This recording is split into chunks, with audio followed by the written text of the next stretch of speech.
ఆంధ్ర రాష్ట్రంలో దళితులకు గిరిజనులకు రక్షణ పూర్తిగా కరువైందని, మరి అలాగే కూటమి ప్రభుత్వం అధికారంలోకి వచ్చిన తర్వాత ఎస్సీ ఎస్టీలపైన జరుగుతున్నటువంటి దాడులు, దౌర్జన్యాలు, అత్యాచార సంఘటనలు పరంపరంగా కొనసాగుతూనే ఉన్నాయి. అందుకు నిదర్శనం గౌరవ రాష్ట్ర ముఖ్యమంత్రి నారా చంద్రబాబు నాయుడు గారి సొంత జిల్లాలోనే దాడులు జరగడం అనేది కూడా మరింత సిగ్గుచేటు అనిపిస్తుంది.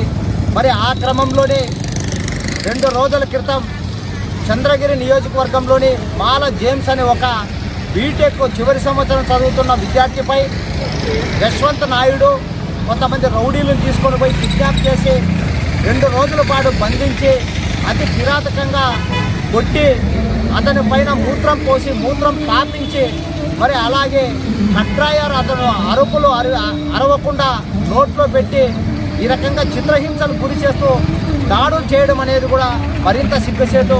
అంటే ఈ సంఘటన ఎట్లాగుందంటే ఎక్కడో ఉత్తరప్రదేశ్, బీహారు ఇంకో ప్రాంతంలో జరగాల్సినటువంటి సంఘటన ఆంధ్ర రాష్ట్రంలో ఎప్పుడూ లేని విధంగా జరగడం అనేది కూడా మరింత ఆశ్చర్యానికి, బాధకి గురి చేస్తుంది.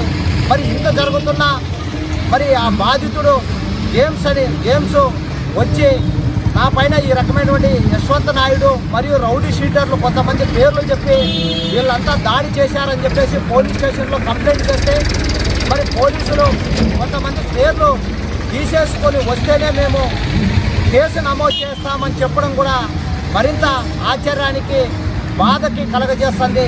మరి పోలీసులు బాధితుడు ఎవరైతే దాడి చేశారో, ఎవరైతే తన కిడ్నాప్ చేశారో అక్షరాల తన మాటల రూపంలో లిఖితపూర్వకంగా తెలియజేస్తున్న పోలీసులు కేసు కట్టకపోవడం వెనుక కూడా రాజకీయ ఒత్తిళ్లు బలంగా ఉంటున్నట్లుగా అనిపిస్తుంది.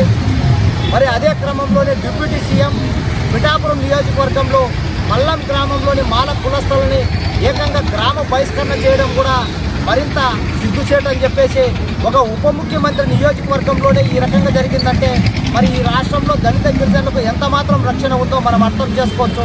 మరి అలాగే కర్నూలులో ఒక గుండమ్మ అనే దళిత మహిళను ట్రాక్టర్ ఎక్కించి అతి కిరాతకంగా చంపివేయడం జరిగింది. మరి అనంతపూర్ జిల్లాలో కళ్యాణదుర్గం నియోజకవర్గం బ్రహ్మసముద్రం మండలం కుర్లగుండ గ్రామంలోని 3 మహిళలు వ్యవసాయ పనుల నిమిత్తం పోయి వచ్చే క్రమంలో మామిడి పళ్ళు తెంచారని చెప్పేసి 3 గంటల పాటు వాళ్ళ తోటలో నిర్బంధించి అతి కిరాతకంగా దాడి చేసి కాళ్లతో తన్ని కట్టెలతో కొట్టిన వల్ల ఒక మహిళకు ఏకంగా చెవిలోని కర్ణబేరి పగిలింది. మరి ఇంత దారుణంగా దళితుల మీద, గిరిజనుల మీద దాడులు, దౌర్జన్యాలు జరుగుతుంటే మరి ఒక రాష్ట్ర హోంశాఖ మంత్రి ఒక దళిత మహిళ అయ్యింది కూడా ఆమె కూడా ఏం చేస్తుందని చెప్పేసి మేము గౌరవ హోంమంత్రి గారిని కూడా గట్టిగా ఈరోజు దళిత గిరిజన సంఘాల జేఏసీగా అడుగుతున్నాం. మరి చంద్రబాబు నాయుడు గారేమో దళితుల పక్షపాతి, దళితులకు అవి చేస్తాం ఇవి చేస్తామని చెప్తారు. మరి అదే గతంలో దళితులుగా పుట్టాలని ఎవరైనా కోరుకుంటారా అన్నాడు. మరి అదే నిజం చేసే విధంగా ఈరోజు పరిపాలన సాగిస్తున్నట్లుగానే బహిరంగంగానే అర్థమవుతుంది.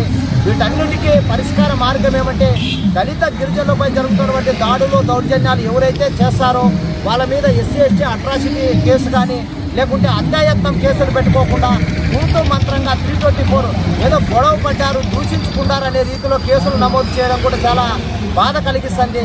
మరి అట్లా కాకోకుండా ఇప్పుడు మాల జేమ్స్పై జరిగినటువంటి దాడిని అత్యాయత్నంతో పాటు SC ST atrocity case, kidnap case లాంటి సెక్షన్లు కూడా నమోదు చేసి యశ్వంత్ నాయుడు రౌడీ షీటర్లని కఠినంగా శిక్షించాలని చెప్పేసి ఈరోజు భారత రాజ్యాంగ నిర్మాత బాబాసాహెబ్ అంబేద్కర్ విగ్రహం ముందు మేము నిరసన తెలియజేయడం జరుగుతుంది. లేని పక్షంలో రాష్ట్ర వ్యాప్తంగా ఇప్పటికే జరిగినటువంటి దాడులు, దౌర్జన్య, అత్యాచార సంఘటనల బాధితులను కలుపుకొని పెద్ద ఎత్తున ఉద్యమాలకు సిద్ధపడతామని చెప్పి తెలియజేస్తున్నాం. జై భీమ్.